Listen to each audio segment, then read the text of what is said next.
welcome, Anders, to our summer update. And if we start in right away and think about the market environment, we know we've been a little bit surprised by the resilience in the market these past few weeks. Would you like to comment on that? Yeah, I do think that the market has been very resilient. The US stock market is back at all-time highs. 10-year bonds are substantially below the peak in April and May. Back to where we were a year ago. Oil prices again back below $70. So yeah, the market has been resilient and more the actual data, hard data that has come out during April and May has been pretty good. Labor market in the US have stayed strong. Demand for jobs are there. Consumption has been pretty robust. We also see from the companies that they are continuing to invest. So when we're heading towards the Q2 results, I think we have a pretty good outlook for the US, where earnings per share is going to increase again, and where we're also going to get the thermometer on where margins are. My best guess is that the US margins remains fairly high. So with these huge capex that we've seen over the last few years, particularly on AI, this deployed capital is now likely to start to return substantial profits and opportunities for shareholders. So I do think that the whole spring has been kind of turbulent. We've seen volatility.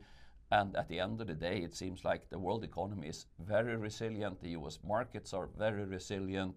And therefore, I think we should be at least coming into the market with a bit of, summer market with a bit of optimism.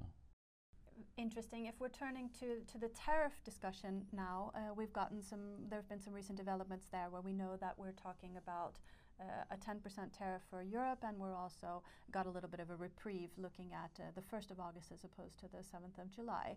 What is the EU doing now in terms of those types of negotiations, and what do we see implications for Sweden as we go forward? So clearly tariffs are back. Trump is the tariff man that he's told us many times. His letters are now coming out. It looks like tariffs are going to be slightly higher than 10% that you could have hoped for. But one should also note that at the end of the day, Trump has been fairly pragmatic. The deal with China actually isolated the consumer sensitive goods quite a bit. So yeah, we will see where the pragmatism will play out this time. So far, the impact on US inflation has been very limited. We are getting the June and July numbers during the summer, and that will give us a better position to assess how big the upside risk is. One should note that the FOMC was fairly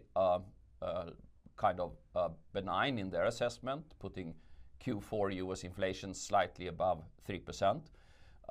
Clearly, China has also during April and May showed that they've been able to live with the higher tariffs.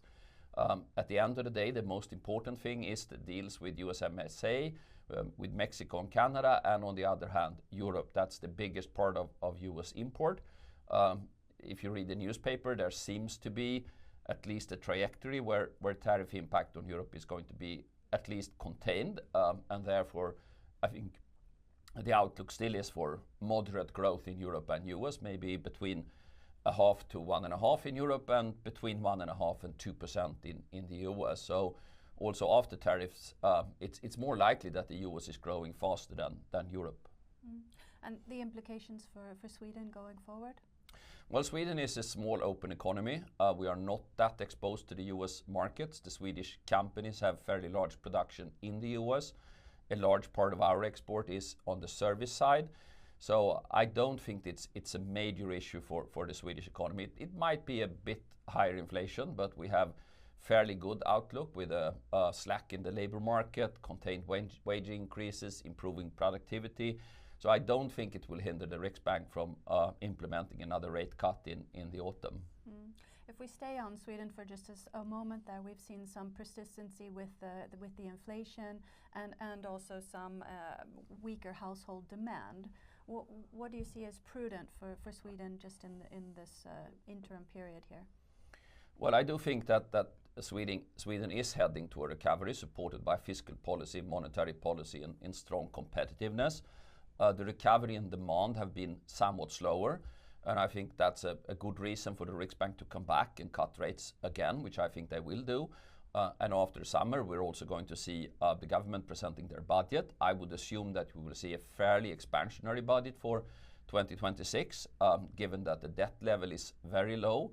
The government can clearly afford to do a bit of support, and maybe you can see it as an insurance against the downside risk from Trump. So with the support of fiscal and monetary policy, I do think that 26 is going to be a very decent year for Sweden, and that the recovery will be clearly seen in the second half of this year.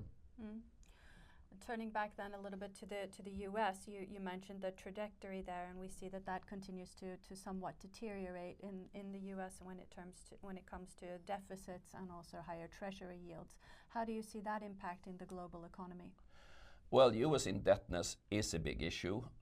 Deficit seems now to be almost always close to 6-7% per year, so the debt level is clearly increasing. One should also note that the US have a fairly large foreign indebtedness. If you accumulate the current accounts, it's close to 100% of GDP. So with the low savings and high investments in the US, there is an imbalance that has to be fixed.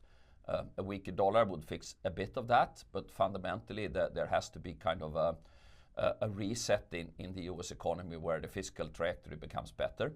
I don't think that will happen until the voters, driven by high interest rates, are pushing the politicians to do something serious about deficits. What we've seen this year, and also during both Trump and Biden, is a very expansionary fiscal policy in a situation where unemployment is close to the equilibrium level. So clearly there is an unsustainable fiscal trajectory, and the fairly large bond auctions that we're going to see, maybe up to $1 trillion per month, is going to push US interest rates to a higher trajectory. We're not going back to low interest rates.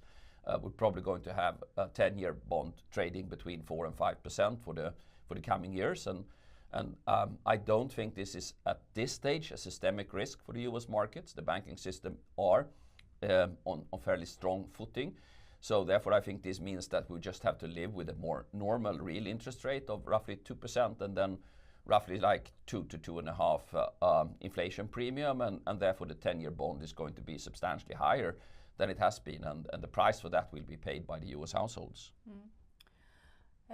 We've seen a lot of headlines regarding the US dollar and the strength of that going forward, some pro and some negative comments, or perhaps the signaling of a structural shift away from the dominance of the US dollar.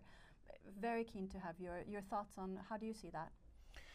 Well, normally when the dollar weakens substantially, that is on the backdrop of a weaker US economy, inflation coming down, more aggressive rate cuts in the US, and on top of that normally also an oil price that is coming down.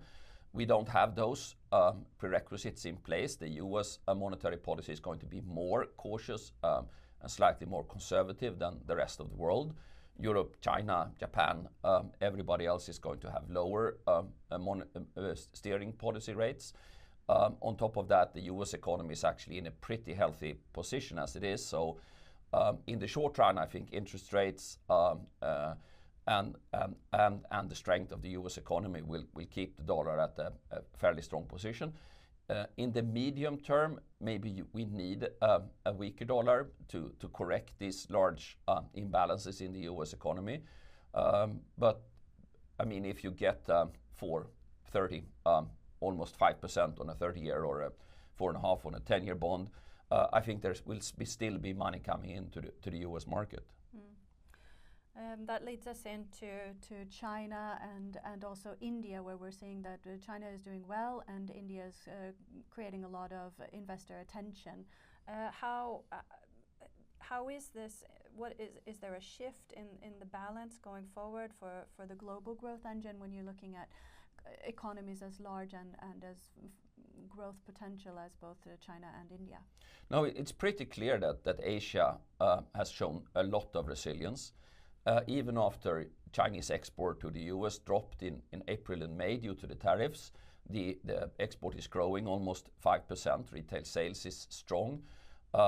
Clearly, the monetary policy authorities can continue to cut rates, given that inflation in China is very low.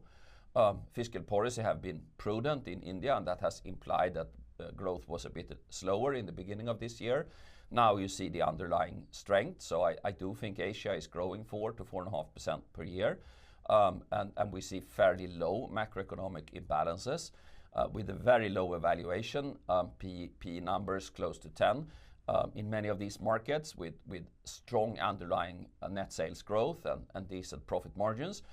I do think that the Asian markets are attractive, and as a diversification and long-term opportunity, I do think investors should look at them. Great. Even if maybe we haven't seen too much summer yet in Sweden, we hope it's coming. Any final summer investor tips for our investors going forward? How you see the markets, or how we should be thinking in this climate? No, I think the long-term conclusion still stands. The stock market is an attractive place for investments. This is true in Sweden, it's true in the US, it's true in Asia. There has been a lot of talk about Europe coming back, and Europe is coming back a bit, but it's still very soft underlying growth, and margins are much lower than in the US. So I do think that the stock market is attractive, and exposure to the quality companies, particularly the US tech and strong Swedish names, and a bit of diversification to Asia is a good place to be positioned in when you're going into the rest of the summer. Great. Thank you very much for that update, and wish you a great summer. And we will be back here in sometime in August with the next update. Thank you very much.